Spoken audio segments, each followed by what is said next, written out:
talk about data and statistics, but there's one number I can't say enough: 3,500.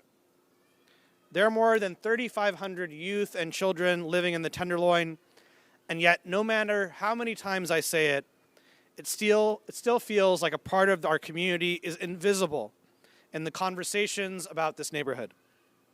Because if we don't keep saying it, if we don't keep seeing them, then nothing will change for those 3,500 young people.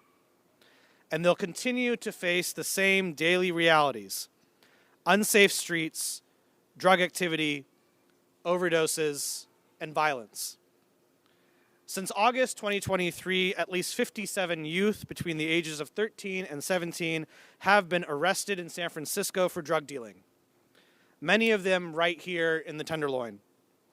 And earlier this year, 2 men were charged with using a minor to distribute narcotics in this neighborhood. That tells us young people are being targeted, young people are being recruited into the drug trade. Even for those not directly involved, just living around this kind of violence takes a toll, leading to trauma and other long-term harm to both body and mind. We have to do better. We owe these kids so much more than this, and we know that prevention works.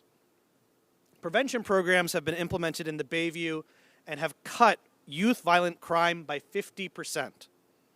That's not just a statistic, it's lives saved. But here's the truth: no such program exists in the Tenderloin, and the impact of that gap is real. In just the past 2 months, I've attended 2 services for young men from our neighborhood, lives lost to overdose and gun violence. Their families' grief is beyond words. And while I wish I could carry that pain for them, what I promise them and what I promise today is to turn that pain into action. So today, I'm announcing the launch of the Tenderloin Youth Violence Prevention Pilot Program. This pilot program, developed by United Players in partnership with the Tenderloin Community Benefit District, will employ community staff members with deep ties to the Tenderloin to provide mentorship, violence intervention, and structured programming for up to 20 youth and transitional age youth ages 12 to 24. While the pilot is privately funded, we will be monitoring its outcomes in the hope that this program will become a permanent priority for the city. Because this program is about giving our young people a real chance at life, a chance to grow up, a chance to dream, and a chance to thrive in safety. Because every young person in the Tenderloin deserves that. I want to thank Mayor Lurie and his public safety team, our public defender, Mano Rajo, Kate Robinson from the Tenderloin Community Benefit District, Rudy Corpus, David Mark, and Misha from United Players, Soha Gina and Cherise Dorsey from DCYF for their partnership and support in this important initiative. And most importantly, I also want to give a special acknowledgement to Yosef Azim and the mayor's office, who inspired this initiative from his work on the ground as a beat cop in the Tenderloin many years ago, and who has been working hand in glove with our office to advocate for the children of the Tenderloin. Because our youth are counting on us, let's make sure they are seen, let's make sure that they are safe, and let's make sure they have the future that they deserve. Thank you.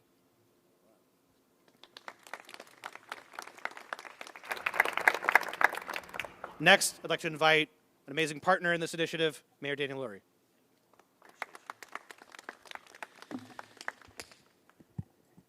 I think it's good afternoon.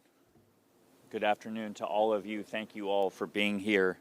We are here at 201 Turk, a place that 175 families call home thanks to affordable rental housing.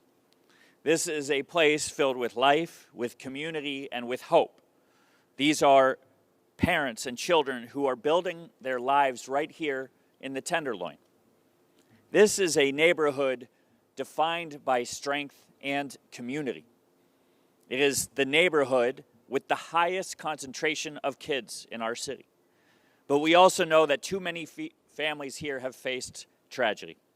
Gun violence has taken lives and left heartbreak behind. No parent should ever have to lose a child to violence. No community should have to endure that pain. While the city supports several organizations that focus on violence prevention, there has never been a dedicated, community-based program centered right here in the Tenderloin. That changes today. I'm proud to announce the expansion of United Players into the Tenderloin.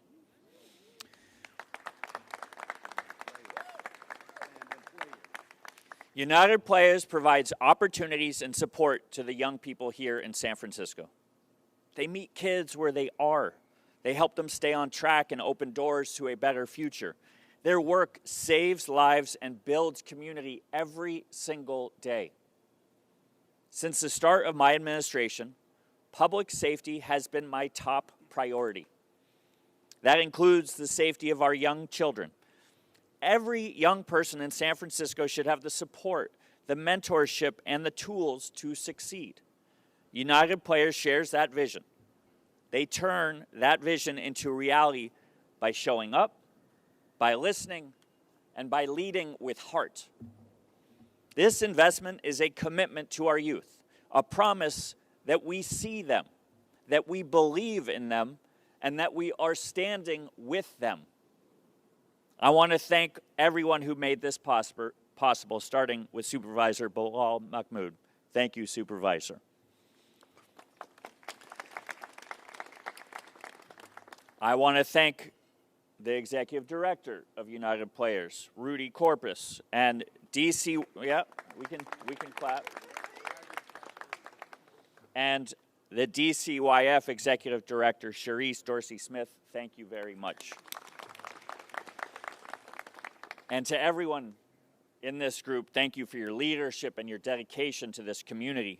Together, and I do mean together, we will continue to support our young people, strengthen our neighborhoods, and build a safer San Francisco for all. Thank you very much.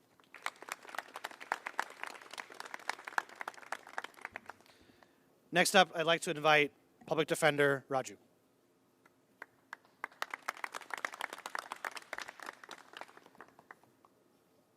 Good afternoon, everyone. My name is Mano Raju. I'm the elected public defender for San Francisco. Thank you, Supervisor Mahmoud and United Players, for inviting me to speak today.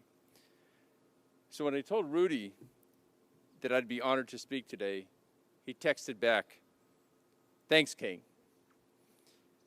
Anyone else here ever been called King or Queen by Rudy? Hands up. All the time, right? Rudy calls almost anyone he works with king or queen because he sees the power and the potential of everyone he works with, regardless of their past and regardless of their situation. As public defenders, we also aspire to see the power and potential in everyone we represent. As public defender, I see every day how cycles of harm, poverty, and trauma can lead people to contact with the criminal legal system, but also how those cycles can be interrupted. Our Youth Defender Unit at the Public Defender Office has been honored to partner with United Players for many years in providing support for our young clients. Together, we're showing that with the right guidance and access to opportunity, young people can and do choose a different path. Community-based violence prevention programs are among the most impactful tools we have to address root causes of people getting caught up in the criminal legal system: poverty, trauma, and disconnection.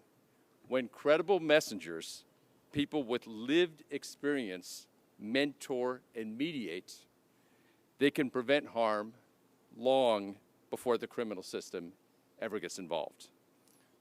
These credible messengers, many of whom we've represented in court, though they may have experienced intergenerational trauma, always amaze me by routinely displaying intergenerational resilience and culturally competent brilliance. And that's why I'm so excited to celebrate today's launch of the Tenderloin Violence Prevention Pilot Program led by United Players. This is a community-driven effort to stop violence before it starts and to provide real pathways to healing and stability. United Players has a proven record of transforming lives, and now they're bringing that same heart and that same commitment to the Tenderloin. Programs like this remind us that safety doesn't come from incarceration, it comes from investment. Investment in youth, investment in housing, investment in mental health, and investment in communities. Every dollar we spend on prevention saves lives and strengthens our neighborhoods. Thank you, United Players, for your over 30 years of unwavering leadership in violence prevention and intervention, and for continuing to show us what real community safety looks like. We at the Public Defender's Office will be with you and the community here in the Tenderloin every step of the way.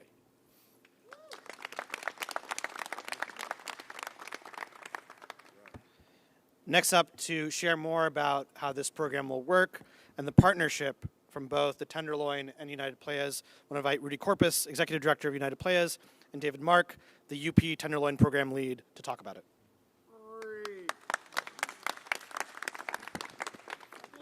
Thank you, everybody.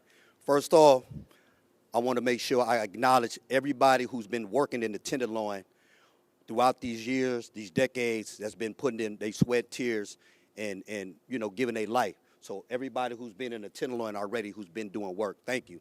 I want to say thank you to our leader of the city, Mayor Daniel Laurie, for leading the way and honoring your word about you saying you want to make safety the #1 priority in the city. Thank you, brother, for doing that. And I want to thank you right here, Mr. Mahal, right? Bilal, for you stepping up and not just saying, but not having lip service, but putting your money where your mouth is, right? And so, I am the United Player. And all United Players is people that's doing something positive and productive for their people in the community. This been happening. There's been players all up in the Tenderloin. And y'all know the TL. Ain't nothing tender about the loin, y'all. And so there's been partners in place, like that brother right there, Azim, who's been on the front line, ground zero, with brothers like Dave right here, V, Kelly, who don't be seen every day, but are frontline soldiers that's willing to put their life on the line for the kids and the people here. So it was a no-brainer, brother, when you guys came to me, because we do got the remedy that works. We can't solve everything, but I promise you this, when you got the right tools in the box to fix something that needs to be fixed, you're talking about the people. It's always been about the people. The collaboration and partnership of our people has been here. The Tenderloin people who's been going through all this, walking through this madness, they are the fixture to the violence that's going on here. So all your partners who's back here with us, I want to say thank you guys for collaborating, because this is what it's all about. Uniting, collaborating, partnership, but with the right people to do it. And Azim, you got the right people. You got the right people, brother. You got these brothers who are right here, who's been here, wanted to do it. And so I say thank you. This is my brother Dave. Me and him go back already like a hot bowl of menudo. That's my brother. We've been talking about this a long time ago, but I'm glad to see now you're putting teeth on this, because we don't want to wait for no more lives. For they say, we need y'all over here. I've been here. We don't want to wait for nobody to OD to say, we need somebody else over here. Nah, man, we've been here. I live here. I stay right here on the other side, on the South of Market. And the Tenderloin and the South of Market, we always been one. And so thank you guys for having me to speak. I am a United Player, and thank you guys for standing up for something that's worth something. Thank you.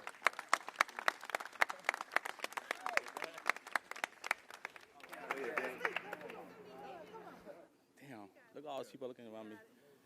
See this? I just want to say thank you for all the support. This is all the TL love right here, you know what I'm saying? Without them, it won't be us. You know, so this do count. I want to say thank you guys for helping us to make a change in the Tenderloin. I grew up all my life here. I do want to see a change. Thank you.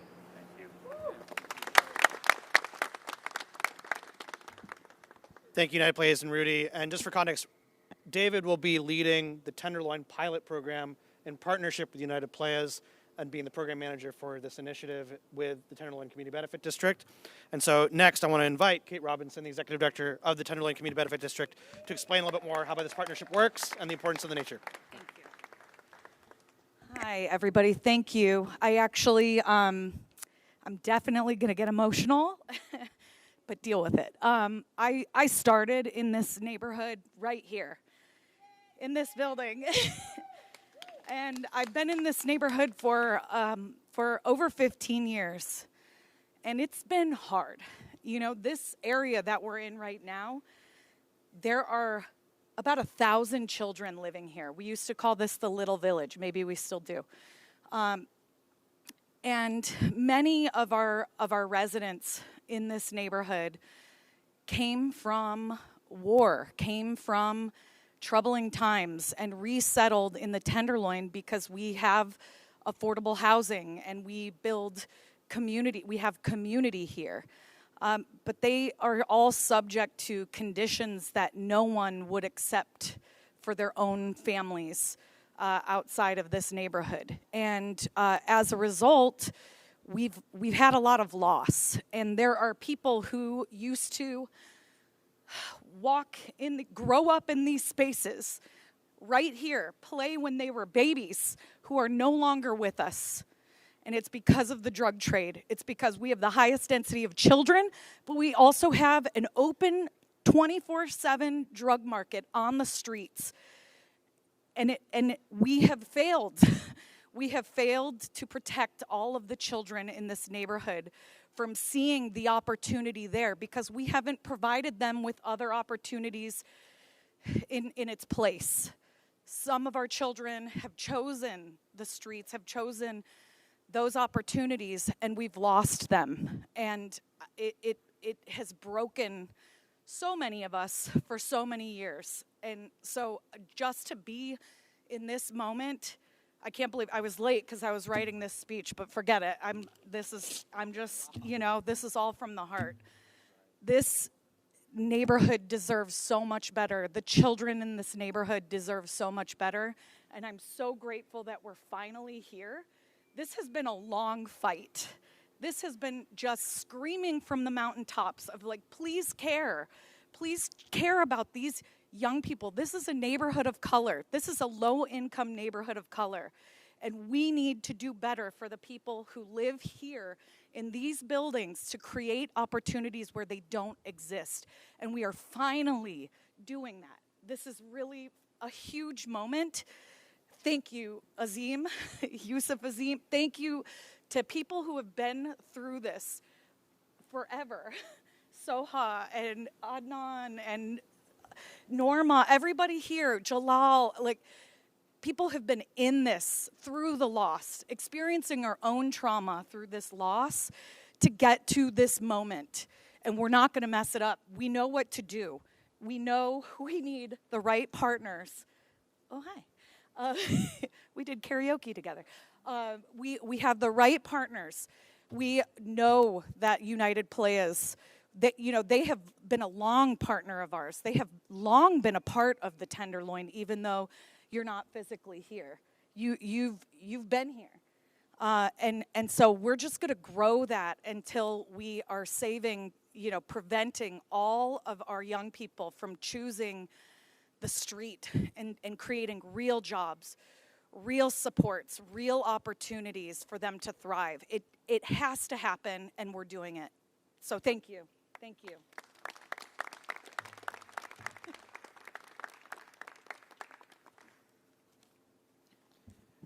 Next up to speak about life in the Tenderloin and growing up, I'm going to invite Asil Farah, who was raised in the Tenderloin, to speak about his experience and the importance of this program. Hey, peace and blessings be upon you all. My name is Asil Farah, Community Liaison on behalf of the San Francisco Planning Department, working on the Tenderloin Community Action Plan. But most importantly, I'm someone who grew up just one block away. And I have to say this is very, very personal to me.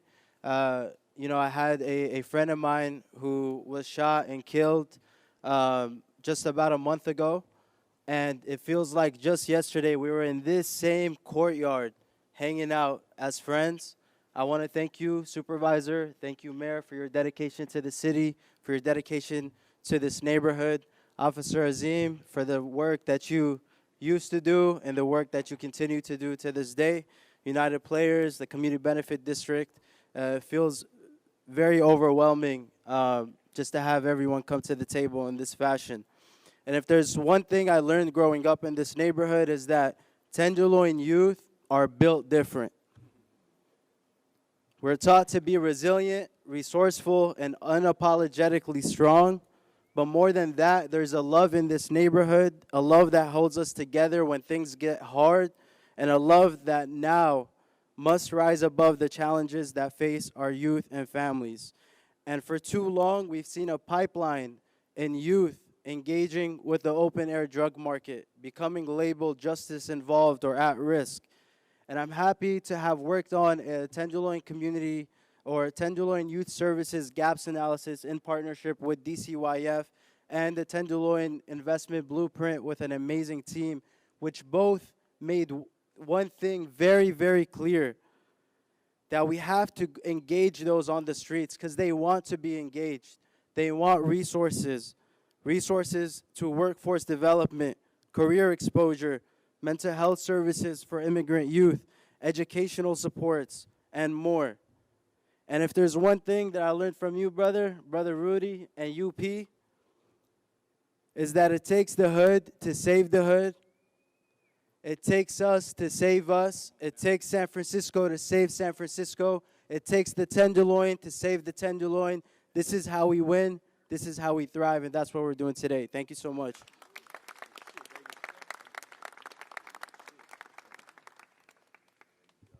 Rudy, I think that's the first time I've not heard you say those words and someone else. So, next up to also speak on behalf of the community, Soha Ajina from the Chinese Community Development Center, working here as well.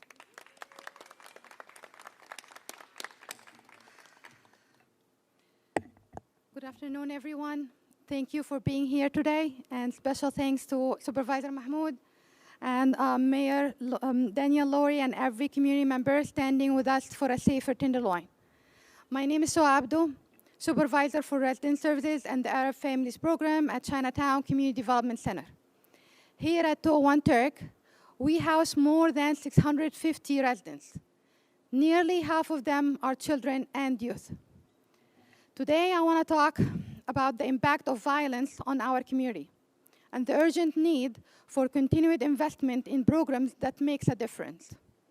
We are raising a generation, what I call TikTok generation, that's constantly exposed to unrealistic success stories online every day. They see influencers becoming rich overnight, while in their real life, they face daily struggles, poverty, and violence. Earlier this year, right here in front of this building, we held a press conference about implementing a drug market intervention strategy to tackle the fentanyl crisis. That conversations and today's message are two-sided of the same coin. We cannot end the drug crisis without also addressing youth violence, poverty, and opportunity. In the Tenderloin, we have seen youth as young as 13 years old being paid $700 an assignment or a job to sell drugs. That's not a reflection of greed. It's a reflection of limited opportunity.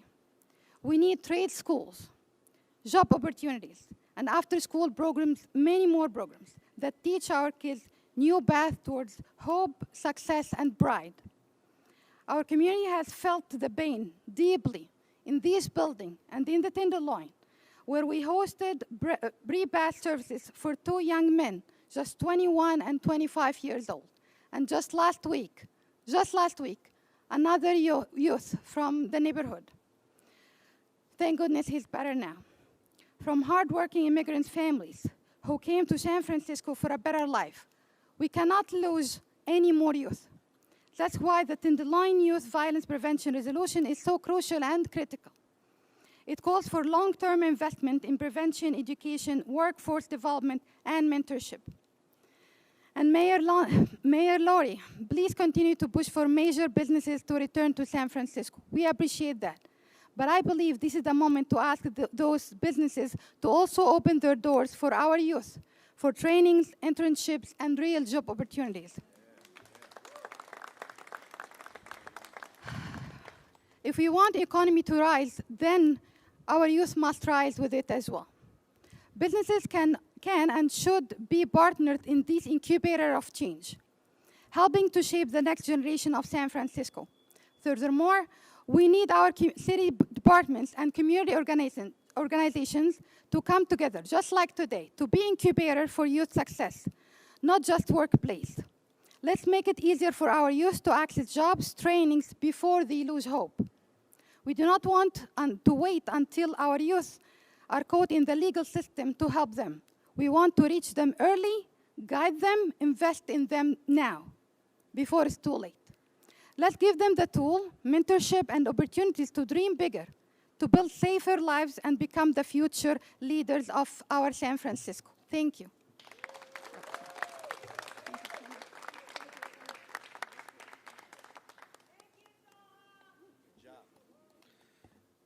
Last, we're going to have Sharice Dorsey from the Department of Children, Youth, and their families.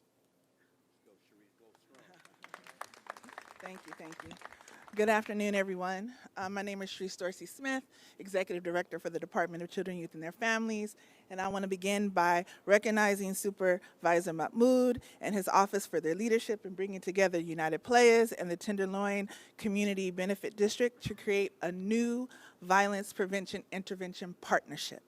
This collaboration represents what San Francisco does best, when we are locked in a shared vision and purpose, coming together across sectors to care for our community and to invest in the safety and well-being of our city's children, youth, and families. You've heard this number multiple times today. More than 3,500 children live here in the Tenderloin, making it San Francisco's neighborhood with the highest concentration of children and youth. I want to give a shout out to all the amazing and phenomenal community-based organizations who are out here working continuously to provide the much needed resources and services to this community. I have an abundance of appreciation for everything that you do, and I'm in constant awe of your dedication and undying support for this community. DCYF funds programs that provide violence prevention and intervention support citywide. However, the city has not invested enough here in the Tenderloin. There are neighborhoods that can benefit from more targeted resources, supports, and services. The Tenderloin is one of those neighborhoods. There needs to be more resources for transitional age youth, jobs, safe spaces for youth to connect, to get re-engaged, and to benefit for all the wonderful things that the city has to offer. And today is a step in the right direction. It will take everyone here, everyone here, to make this happen and make the partnership like the one with UP, United Players, and TLCBD, yes. That's a tongue twister, right? To be effective and successful.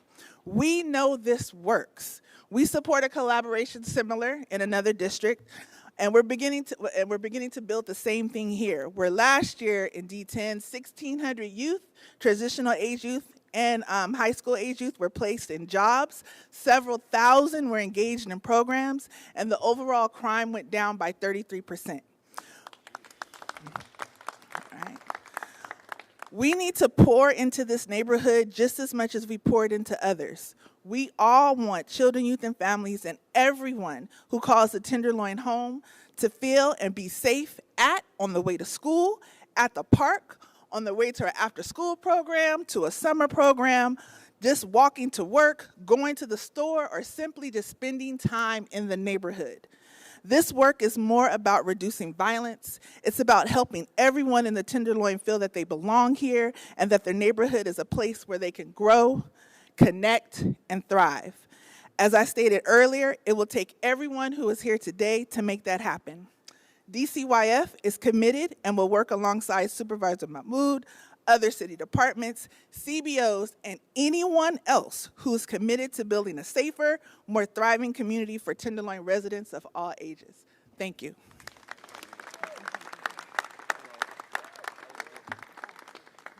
Thank you again all for being here. I wanted to thank again everyone from the Tenderloin who came out. It takes all of us working together to make sure that this is a reality. Also want to thank Captain Sullivan from SFPD for being here as well as all the different organizations, Larkin Street Youth Services, TLCBD, so many that came out today. So thank you. Next, we'll take questions from press.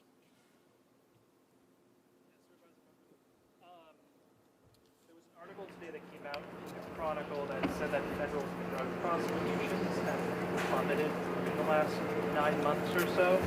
And I was wondering if you could comment generally on that, if there's any effort to try to work with the federal government more, generally what your thoughts are on it. My thoughts are that Soha alluded to an initiative called a drug market intervention strategy, which is a initially federally funded program by the Department of Justice during the Obama administration, which was also focused on prevention. And what I'd say is that right now, the type of support we had in the past in the Tenderloin was around prevention, drug market intervention approaches from the Obama administration. We don't get that support anymore.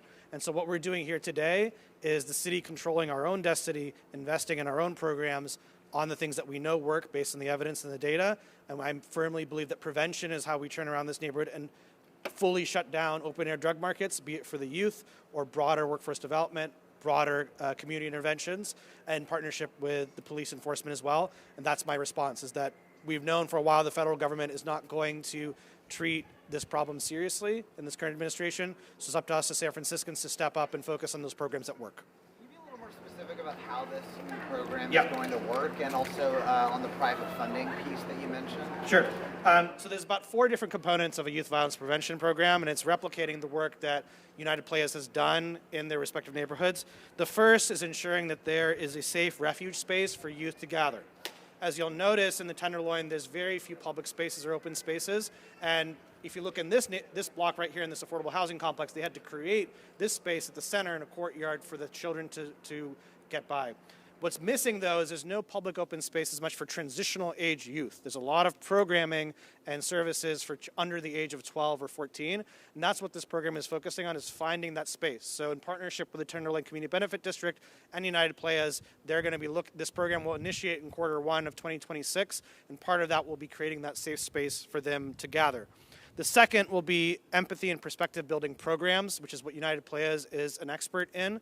And what they do is they feature community leaders, survivors, and members of the justice system to foster reflection and accountability. It's a multi-month cohort program that they have to engage the youth with often people who were formerly incarcerated. A lot of the UP members are that way. And in this case, what the UP is doing is they are partnering with the Tenderloin Community Benefit District that has the local relationships with the local people who have been involved in some of these issues for many years to bridge that conversation in this context. Third are individualized support services, which they're through this program in partnership with the respective organizations and in partnership with my office, the mayor's office, and DCYF. We're going to connect youth through this program to education, job readiness, mental health resources, and workforce pathways. A good indication of this was when I walked out with the mayor's deputy chief policy, Yosef Azim, the week after one of the shootings happened, we walked through on Leavenworth. And we met one of the children that Yosef Azim had mentored many years ago. And the first thing he said to him was, "I just got a job."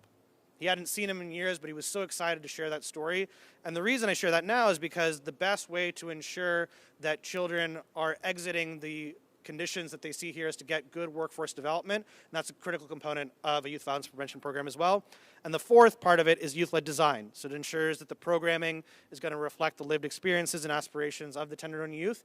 And oftentimes you see what I've seen in UP is that they have the people who were part of the program come back and teach the next generation. That's what works about this as well. It's network effects within the community. We're going to focus on up to about 20 kids initially, but those kids tell their friends who tell their friends, and it creates ripple effects to actually have eventually neighborhood-wide prevention on this program, which has just been missing. And we saw the results that Charisse mentioned as well, which is in the Bayview in the District 10 when they initiated this. They've now placed over 1,000 kids through workforce development programs, and we noted in the data that gun violence, since the violence prevention program initiated in the Bayview, has dropped by over 50%. And so that's kind of what we want to replicate that success here, and those are the 4 main components of the program. In terms of the private funding, so we have a couple private donors. So the Smart Justice Foundation is the major organization. Chris Larson, Jeremy Liu, Michael Seibel.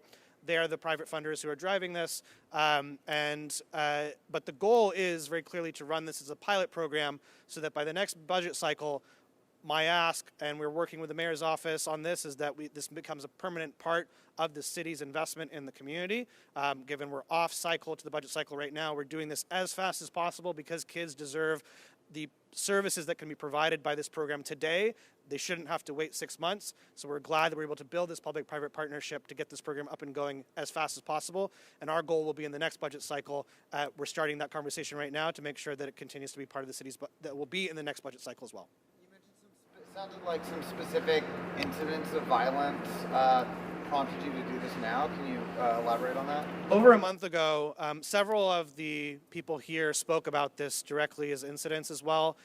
It happened actually on the block of Golden Gate and Leavenworth, where a member of the community was gunned down due to gun violence here in the Tenderloin. And I think the troubling thing was that 3 days before that, his friend had died of an overdose. And multiple members spoke about that today, where this was a group of kids who all grew up in the Tenderloin, who were all raised in the Tenderloin, and yet they face wildly different outcomes as a result of that. There's a third story, which is that one of their friends actually graduated from the police academy the day after one of them unfortunately died of an overdose. So the fact that you can have 3 individuals who were born and raised here who come out with wildly different outcomes because of the resources they were able to access or not access is the shocking part of this story. And that's why we felt that this violence prevention program was essential, so that every one of those kids growing up could have had access to the same resources, because these were all preventable deaths. These tragedies did not need to be happening. And that is why we created this as fast as possible, to ensure that there are no more deaths that could have been prevented, and that is the focus of this program, to get this going as fast as possible. Supervisor I'm Sarah Husseini with KQED. I'm wondering if you saw the article this morning about the sobering center. I know many people here have mentioned drugs today. Do you have any comment on the mayor's plan to basically force people into this sobering center? I appreciate the innovation in ensuring that we're not actually sending people to jail. We're sending them to a sobering center so that they have the resources and the care and the services to get better. And I think that is one part of the strategy that I've been concerned about for many years, is that there's nowhere for people to go. There's nowhere for people to get the help they need to be in recovery. And I think this is the first step to solving a longer problem. And so I appreciate the innovation in providing those services. The coercive element, how do you feel about that? I have my own perspectives on the coercive element. I think my focus is still that we should be providing as many services as possible. There has to be somewhere for people to go. I personally have concerns about some of those components, but I appreciate the innovation in ensuring that there are now places for people to go when they need it and when they might need it as well. Is this something that the supervisors will weigh in on at all? It's Supervisor Dorsey's district, so I think he is interfacing in that capacity. But I think that adds into the component here that we need multiple strategies to address this crisis. And with the Tenderloin Violence Prevention Program, for us, this is about preventing someone from getting to the place that they are addicted to drugs, preventing someone from getting to the place where they feel that drug dealing is their only path to get out of this neighborhood or to continue to thrive in this neighborhood. So my focus is on ensuring that we stop getting people to the place where they are suffering and that they are thriving from day one.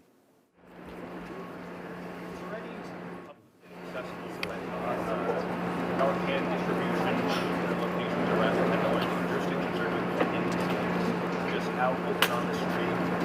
Any plan to introduce some readily accessible, especially in corridors where these numbers are known? And I think there's many different programs that are in the Tenderloin already. I can't speak to exactly the exact type of program, but in many of the affordable housing complexes, most of the SROs, most of the affordable housing complexes have Narcan readily available in the respective facilities, and a lot of people are trained in that capacity as well. So it is pretty readily accessible in that context, and I think, but we have to get to a place where that shouldn't be the reality. The reality should be that people are not suffering on the streets, that we shouldn't have to put the onus on children and families to have to learn how to deal with this. Success means that we are helping people get into recovery faster, that it doesn't get to that point in the end. Legislating about the street conditions, is there any plan to increase the public works budget, public sanitation, street cleaning, sidewalks? Those are ongoing conversations. So part of the conversations we've had is that there's a lot of great work from the Tenderloin Community Benefit District that provides cleaning services around the neighborhood. Public Works helps as well. We're largely looking always into DMAC. Earlier this year, DMAC works on a couple of different components where it's a partnership between MTA, Public Works, DPW, SFPD, and a lot of these different departments to work together on these strategies. And what we have done is increase the funding for DMAC, which makes appropriate strategies to focus on which solution is necessary in which blocks, and we are trusting them a lot in those efforts as well. Timeline to when X and increase the budget or the We go through the budget every June. So, yeah. Yeah, appreciate it. Yeah. So, yeah, we just went through a budget supplemental. They are related. And that's why, no. I've often said that that's the reason we need to invest in joy and safety at the same time. They're not mutually exclusive. They're both complementary. Similarly, if you look at the Drug Market Agency Coordination Center, it is Public Works, working with SFPD, working with the Sheriff's Office, working with Parks and Rec, working with park rangers. All of those are necessary to actually address the street conditions on the ground, and that's why when we took office, we advocated and were successful in increasing the funding to DMAC to ensure that they were operating instead of 3 nights a week, 5 nights a week. And that's where we're going to continue to advocate for those types of solutions to ensure that the funding is there at all hours of the day to fundamentally shut down the open-air drug market. That's on part one. Part two is also what we're talking about today. We have to solve the conditions today, but we also have to solve the conditions tomorrow. And the prevention program today is about putting in the investment to ensure that as we curb the open-air drug market that's happening on our streets, that we don't have a new supply of dealers. We don't have new entrants into the drug market as well. And that's what the purpose of the violence prevention program is, and that's what we're talking about today. Thank you. We'll take one more question. If you want one-on-one, you can have availability. Thank you all. Thank you. Appreciate it.